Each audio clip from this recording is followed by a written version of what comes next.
Good afternoon, everyone. My name is Mariela Salinas, and I am a digital marketing specialist here at United Training. Welcome to today's webinar, Cybersecurity and the Cloud, presented by Kailash Sawant. We are using the GoToWebinar platform for today's session, and we will be sharing a copy of this recording with you after.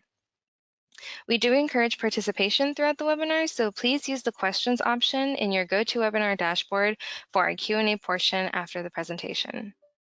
United Training is excited to present this webinar for you guys today. I'll now hand it over to you, Kailash. Okay, thank you for that. So, hi everyone. I hope you guys can hear me. If not, just let the admin know over here. So, my name is Kailash Sawant. I'm a technical director at Microsoft, focusing on cloud architecture. So, in my role, I advise customers in their IT transformation journey to the cloud, of which obviously security is one of the most important components. So, this being the Cybersecurity month, I'm going to talk about cybersecurity as it pertains to the cloud. Why my screen not moving?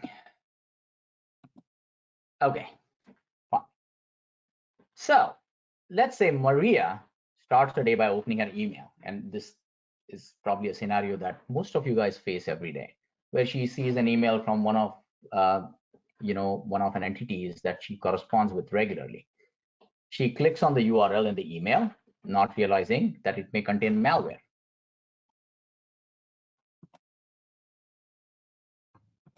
Now, my screen is stuck, guys. Sorry about this. So as I said, you might experience this in your daily work environments where you are alerted if at all an email contains a link to a malware, right? Now,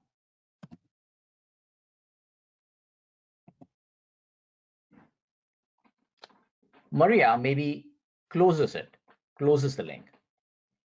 But the question essentially becomes, what if she does not close the site, right? What if the security component can block malicious actions performed by the scripts hidden in this document, even though Maria opened the document that from that particular link?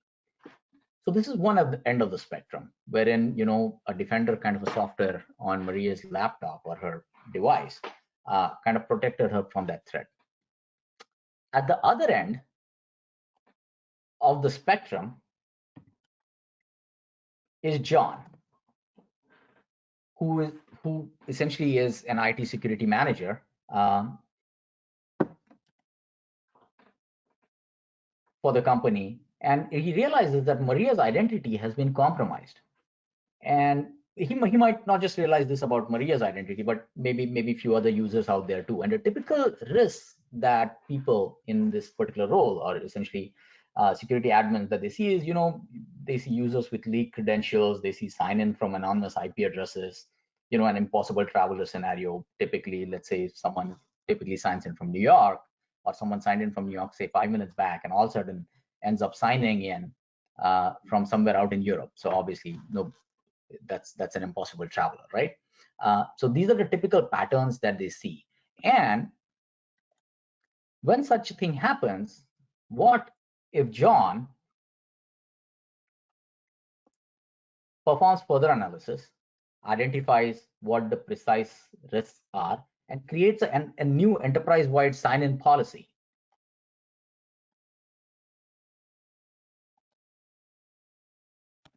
So what this sign-in policy does essentially is he enforces MFA, or multi-factor authentication, for high-risk users. What this essentially does is this additionally mitigates the risk that potentially users like Maria have inadvertently exposed themselves and their enterprises to. Now, why am I picking this example very specifically?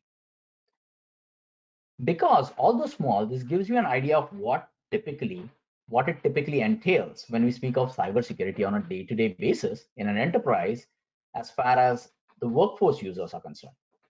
So now there are several tools in place. To mitigate risks in real time using Defender software, like the Microsoft Defender or CrowdStrike on users' devices. That's one end of the spectrum. The other end of the spectrum is there are security admins like John somewhere that are continually monitoring and containing those threats. Now, in a few slides, I'm going to scale this example from protecting individual users in your organization to actually all the assets out there in the cloud, because given the cloud scale. But before we do that,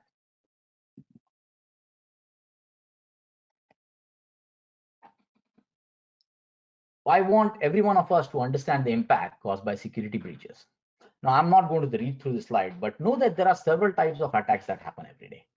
Just to mention a few, right? Things like phishing with a P, or DOS attacks. Essentially, it's called denial of service. The whole idea there is unwanted agents kind of flood your network or your application or your asset with such a high quantity of requests that the real users who are trying to get service from your, from your asset are denied that because your compute and your network is flooded.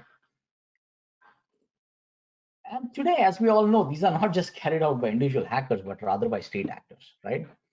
And one of the attacks, especially in the world of the cloud, what has happened is the typical denial of service attack has been turned into more of a DDoS, or essentially distributed denial of service attack. Wherein now, imagine this denial of service example that I used, right? Some agent that's flooding your network. Imagine that agent is spread across multiple devices over the globe.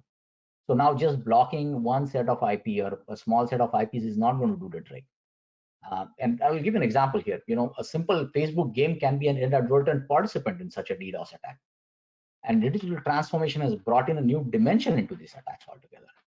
Things like IoT. Now, given that the word digital transformation has exploded the world of IoT, it kind of exacerbates the chances of this happening. Now, let's expand Maria's example, Maria and John's example that we started with, right, to the cloud. Now, when we talk about the cloud scale, it's massive. So these threats and breaches are not going to be limited to a small set of users, but it might affect multiple organizations, and not just multiple organizations, these multiple organizations spanning oceans. So given this, the cloud vendors need to be able to detect and react fast at lightning speed. So in the case of the Maria and the John example, John, who after he saw that there were potentially compromised identities, he took investigative action and ultimately mitigated that threat. But now we are talking the cloud, the scale at which we are doing this. The individual users or in a small organizations are not going to be able to handle the scale at which the breaches happen, scale and quantity at which they happen. And more importantly, for a cloud vendor or a hyperscaler vendor, it is imperative that they are able to act even before the breach happens. And the whole idea that acting before the breach happens is essentially the approach to modern security. Now, traditionally, security meant allowing access either based on A, where you came from, or B, who you are.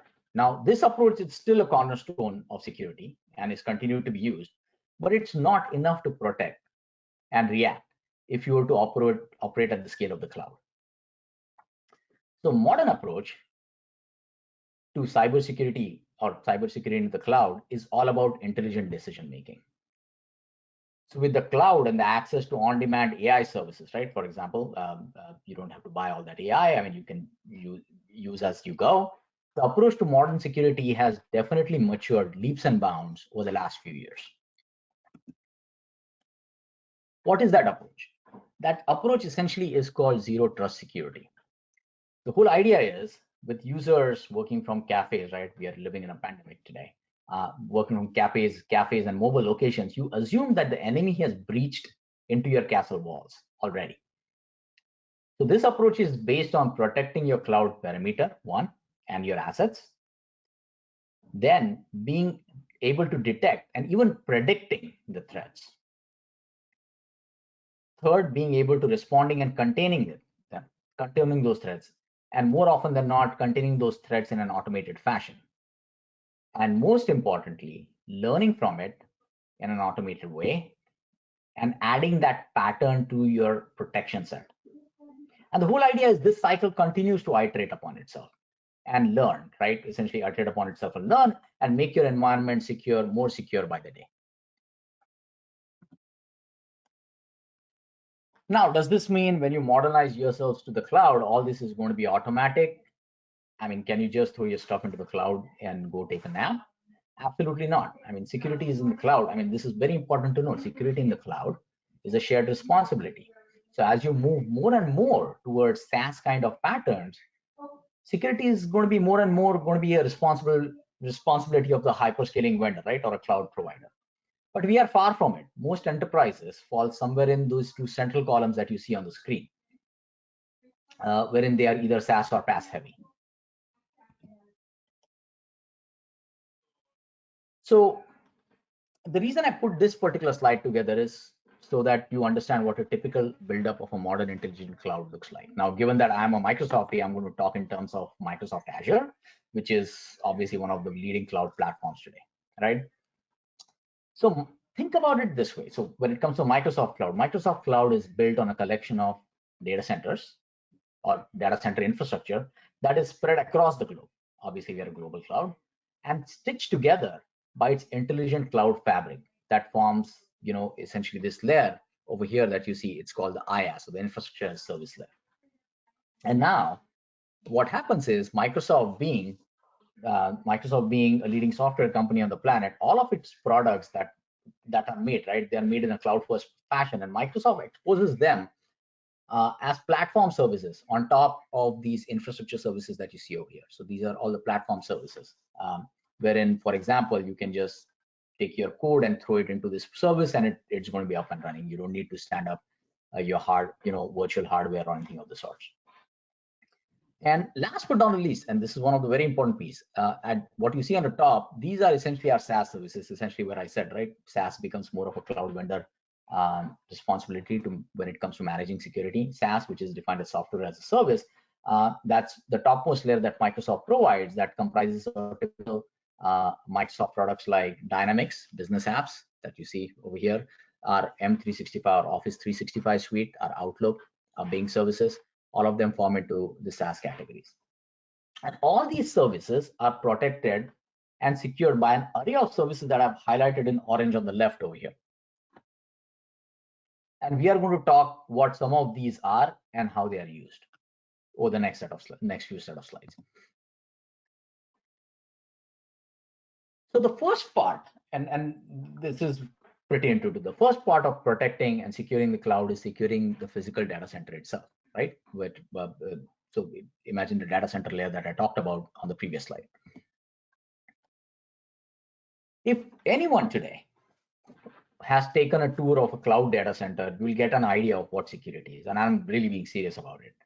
The complex is secured by serious processes and protocols, and breaching it would be like, breaching a military top secret nuclear arsenal, or maybe even something more than that or greater than that. So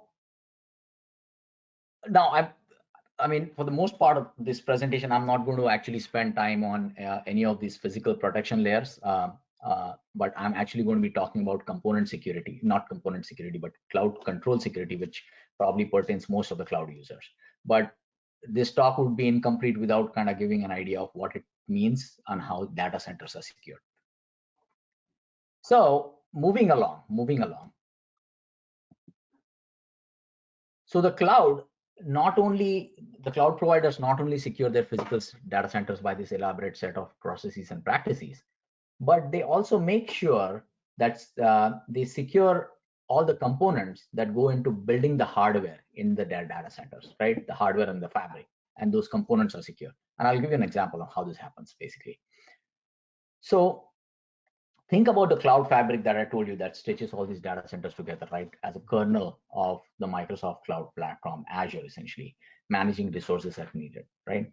So this is the fabric that is responsible for provisioning, storing, delivering, monitoring, all the commands for the VMs and the physical server, the virtual machines and all the services that essentially encompass and form the cloud. So this fabric is intelligent enough, or Microsoft secret sauce has made it intelligent enough, uh, and ensures that things like different customers are deployed into segregated spaces. So if at all there was a breach on one of the customers, this fabric is going to ensure that this does not cascade to other customers.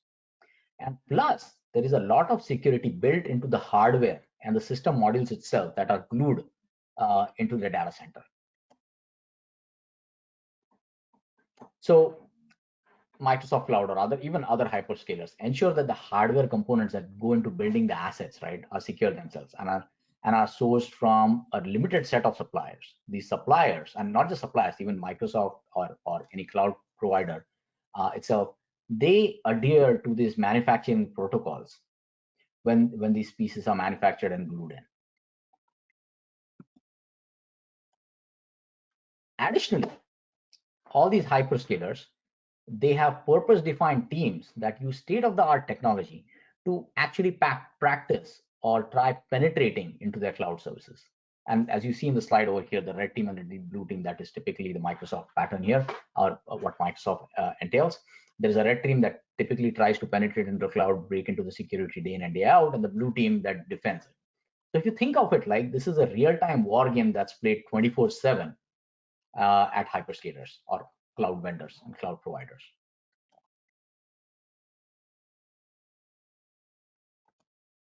Now, so over these last few slides, right, what I essentially talked about is how the data centers themselves are secured, how are the cloud components that are glued in, right, the pieces of hardware that go and build uh, into the cloud data center, they are secured themselves. This is not the focus of my discussion today. So where I'm going to be focusing on is the next set of controls, and which are essentially the cloud controls. So this is a suite of products that directly concerns you. And if you will, right, these are the Lego blocks that you are going to use to secure your own deployments in the cloud.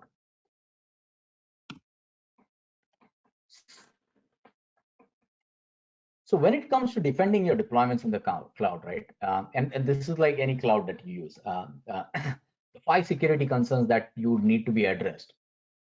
There are these 5 security concerns that need to be addressed. And this essentially, I mean, no matter which cloud you use, are pillars of the cloud, are basically the 5 important pillars of cloud control. And they are very specifically identity and access, data encryption, third being network security, fourth being logging and identifying threats, and the last one being monitoring and management. So I'm going to spend the rest of the talk talking about each of these, what they entail and what they typically do. Although I'm going to go into the first 3 of them individually, I'm going to club the last 2 of them together because one kind of doesn't work without the other, especially when it comes to identifying threats and monitoring threats. So without further ado, let me jump into the first one, which is around identity and access management.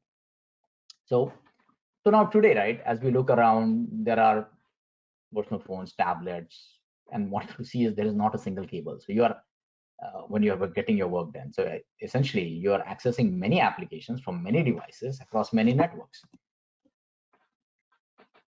So the cloud approach to identity and access management is really threefold. One is making sure the access is passwordless. And when I say passwordless, it doesn't mean there is no password. There is this whole idea of multi-factor authentication, wherein what would typically happen is uh, the vendor is going to make sure that it's you who says who you are by sending you a code into some kind of system that you have previously identified with and only you have access to. The second part of it is they want to make access to devices and apps, or they want to simplify access to devices and apps and improve user experience. Now, obviously, I'm not going to harp on this one. Uh, um, that's one of the postulates, and one of the things that all vendors look for. But the third is they want to safeguard those identities. And one of the examples is while these identities are used as part of an operating system session or an application session, they want to ensure that these identities are safeguarded. And I'm going to use an example next on so that to give you a real-time idea of what it means, right? So let's say someone in your organization wants to access a production asset, either for maintenance, to install something, right, or to troubleshoot. So the approach that the cloud is going to enforce, or the controls that the cloud has in place to be able to enforce all of this is they will not, the cloud vendor will not provide or not have standing access, and will only enforce just-in-time elevated privilege to whoever this user is who is wanting to actually log into a production system. One. Second, cloud controls will ensure that there is MFA, or passwordless or multi-factor authentication enforced, so that we are absolutely sure this person is indeed who he says he is. Third, accessing a production system, the cloud controls are going to enforce that this access is only granted via a secure workstation. So what that means is the user, although he might be coming in from his laptop, it's not, through his laptop, he's not going to be able to access laptops or his own device. He's not going to be able to access the production system. He actually has to use some kind of a jump or a bastion. Again, I'm using this term loosely, but it will be some kind of a highly privileged workstation that has a trust established between the production systems. And until and unless the user logs onto that system, he's not going to be able to get to work on the production systems. And this highly privileged workstation is going to be fortified. It's going to be fortified with a lot of secure software on it. And last, and the most important thing is, while all of this is happening, right, while this user is accessing the production systems, it is going to be obviously going to go through an audit process. So there are right approvals to get this person the right access. All of the information, anything, any activity, anything that he does on the systems is going to be logged, and this activity is going to be monitored in real time. So now if you think about it, right, when we talk about systems like this and this kind of an orchestration workflow, you might think this needs a lot to avail. It might take a lot to avail this as part of cloud controls. But no, this comes available to you in set of a few clicks of a few checkboxes that enable each of these policies. If you think about it, right, these 4 things that are listed on here and that I talked about, think of these as 4 separate policies that can be enabled with a click of a checkbox in your cloud environments. So the next thing I want to talk about beyond access and identity control is application and data security. Let me jump directly into it, actually. So data, when it sits in the cloud or whether it is in transit, it needs to be protected and encrypted in some way, shape, or form. So the cloud vendors, right, the cloud provides you with a set of controls, a set of tools, which are more often than not one-click tools that protect the sitting data. So let's say, and this is just for an argument's sake, even if there was a physical breach and someone managed to get access to the physical disk on which the data is stored, the data is still going to be protected by a key that is going to be owned and managed by the customer, or you, essentially here. So even if they were to get physical access to those disks, they are not going to be able to decrypt the data. That's one. But and this is commonly known knowledge, so I'm not going to harp on it. But what's more important here is I want to highlight that cloud also provides you with controls to protect the data while it is in use. And some examples that probably are listed on the slide, as you see, are things like Intel SGX and VBS, like which are essentially trusted execution environments where the data is handled. The whole idea here is that, and I think I might have a slide that talks further about it. So the whole idea here is that, let's say if there was an internal actor who was able to breach into your production system, right? And he installed some malicious script or a software on that production system that is going to go try access your data while it's being processed in your application. What these systems do is essentially they create a separate enclave, a memory hive in which this data is processed. And to that memory hive, even higher privileged processes do not have access to. So this ensures that although your data is being processed inside of your application, nothing beyond the application itself is going to be able to breach it.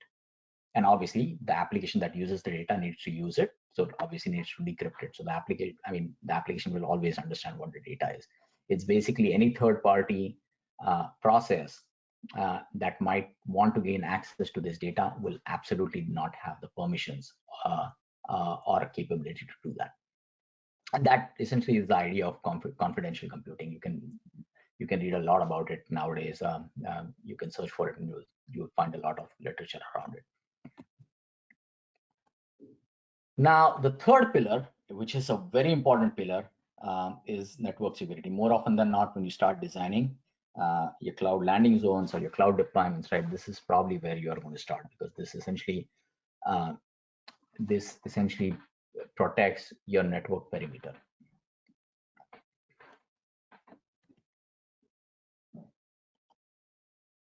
So when it comes to protecting the network perimeter, right?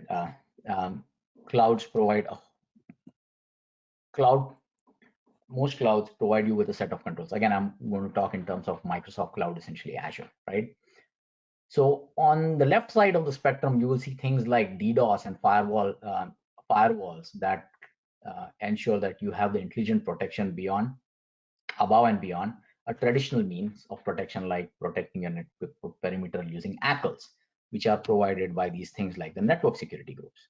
As I said, right, the left three are the more intelligent layers of protection, whereas the network security group has been, things like that helps provide ACLs, which have been the traditional security protections. So these firewalls help guard against attacks like, I'm just using some examples here, like cross-site scripting or SQL injection. And these intelligent firewalls, right, or these intelligent capabilities are capable of doing advanced packet level sniff and analysis before letting that packet into your network perimeter. So yes, you are going to be protected by your ACLs, making sure that based on who you are or where you are coming from, you are going to allow or block the traffic. But these three intelligent pieces, essentially, the firewalls, the modern firewalls, and DDoS protections that are integrated in the cloud environment, are going to ensure that they are going to actually sniff at the packet level, understand what that packet is, make an intelligent decision whether or not to allow that packet through.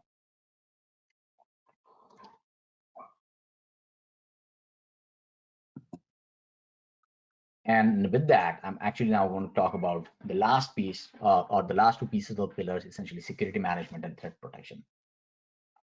As I said, I'm going to combine these two pillars together, right? So security management and threat protection. If you think about it, this is the classical idea that many people have when they think about cybersecurity. The interesting thing about threat protection is that it really is actually just a means to an end. So you want to make sure that you are protected against threats, because they are the way attackers are going to try get access to your information, right? So when it comes to monitoring and acting against threats, again, I'm using a very specific Azure example here, but most clouds will provide you with a host of controls. Essentially example like a central dashboard. In case of Azure, it's called the Azure Security Center. What does it do? It detects and blocks, obviously, I'm going to quickly read through this. It detects and blocks advanced malware and threats for servers. It detects threat across, your IaaS, your PaaS services, essentially all your cloud services. It protects you against malicious attacks. It reduces exposure to brute force attacks. So one of the interesting things that you want to note here is, so it actually helps you manage your security policy in the cloud. And not just manage, but also monitor compliance. So let's say if there is someone who has broken through the security policy, right, or not implemented the security policy, it's going to be either flagged for audit, or it might altogether be denied. And this central dashboard lets you control that. Besides that, it's not only going to, show you things in an audit mode, it's also going to recommend to you what controls need to be on that piece of asset, what controls need to be enabled on that piece of asset to be able to get it to a secure state that you want it to be in.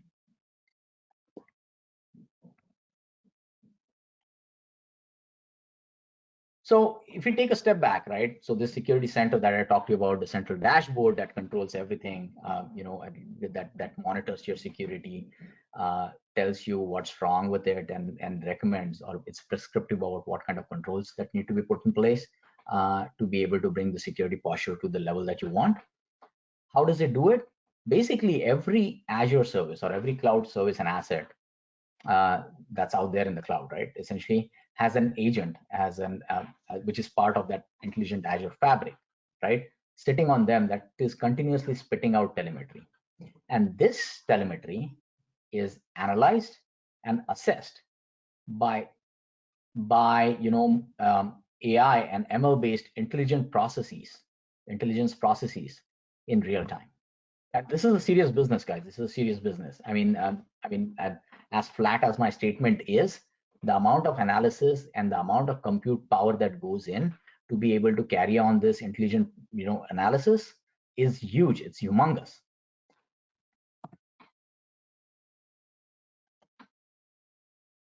Now, with all this, you might think, when you transform your business to the cloud, do you need to set up these theme processes from the scratch, right? And that's typically how it has been done, traditionally been done on premises.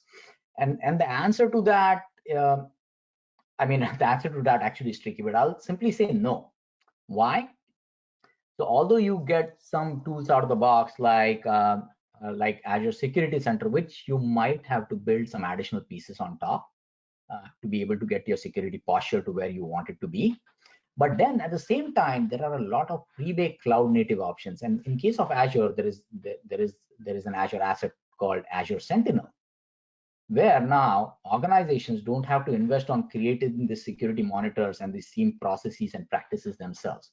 Basically, what Microsoft has done is they have learned from the best in the industry who have implemented these secure practices and implemented them into this pre-baked asset called Azure Sentinel.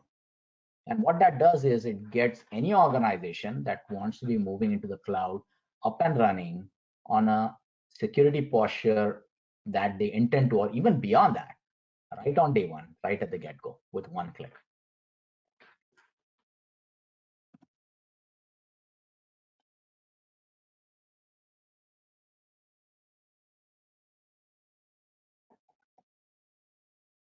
So I want to end this section and the talk for the most part over here.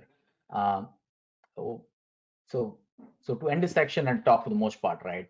All the leading hyperscalers invest in built-in controls, across several layers, the layers that have depicted on the screen over here. Now, you might ask me, is this everything? Obviously, it is not at all. Given, uh, I mean, the scope of security, if you are talking security, cybersecurity in the cloud, these talks can go for days, right? So this is beyond this. This is a landscape that is continually growing and expanding.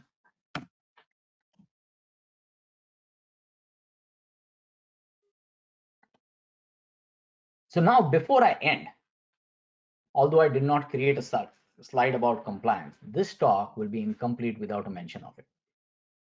So as you explore IT transformations, more often than not, you will be dealing with compliance. For example, in the healthcare world, you will be dealing with things like HIPAA, where you need to ensure that you provide a certain level of protection to patient data like PHI, personal health information, or PII, personal identifiable information.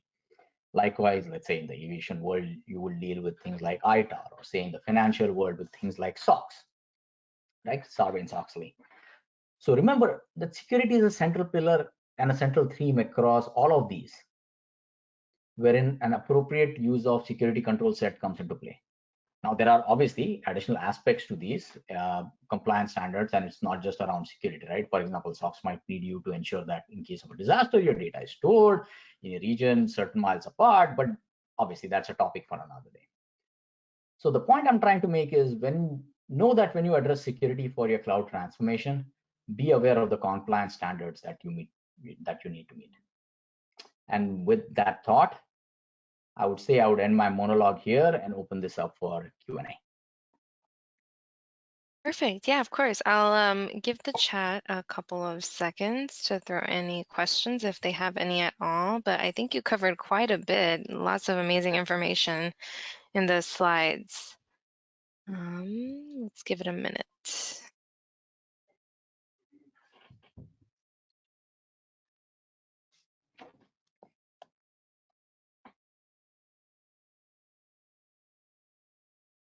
And Mariella, you might want to read the questions out to me because I'm not looking at the chat. Oh yeah, absolutely. Yeah, no, 100%. We have a bunch of great presentations. Awesome presentation. And also, Stephanie, the links to the slides, I don't think we'll be able to get you those, but you will be receiving a recording in your email after this. So you will have the slides regardless. I hope that answers that question. Um,